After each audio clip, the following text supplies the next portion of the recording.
Voilà, peuple congolais, vous êtes nombreux partout pour suivre notre émission Congo Urgent.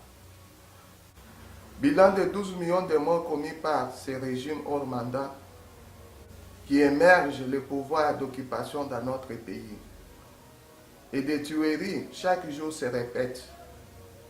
Qu'aujourd'hui nous déplorons la mort de Rosie Mukenji, qui l'a présumé accusé Karine et Blanchi,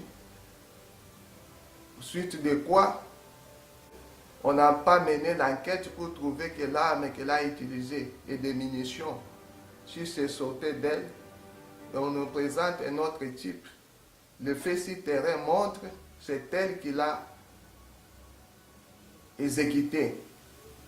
On peut blanchir quelqu'un seulement avec l'enquête menée. Comparer les munitions qui ont atteint les corps de Roger Mukenji avec celles de l'arme de Karine, prouver le contraire. Vous voulez changer l'histoire à rapport de quoi? De la réalité sur le terrain qui montre les images.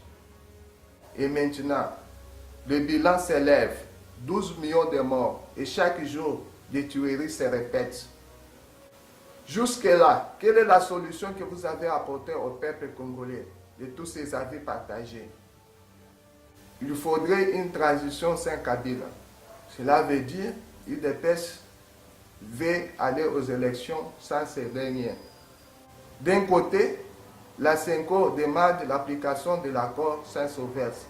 Cela veut dire ramener tout le monde dans une même machine pour un climat apaisé vers les élections. Par ailleurs, ce gouvernement médiocre dit la voie des élections est un chemin irréversible. Doit-on continuer à déplorer les morts chaque fois qu'il y a une revendication?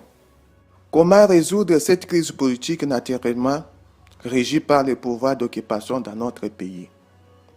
Il faudrait au préalable se débarrasser de ces régimes d'occupation dans notre pays d'abord et enfin assainir l'environnement propice pouvant aboutir aux élections.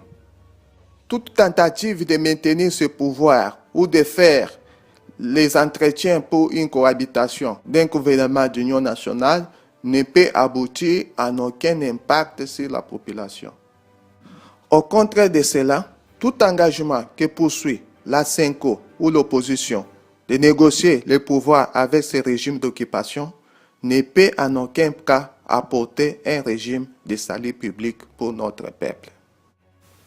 Par conséquent, en ce qui nous concerne, nous voudrons que l'opinion publique soit éclairée sur l'engagement de l'article 64 qui stipule de faire échec à un régime ou groupe d'individus qui veulent se maintenir au pouvoir.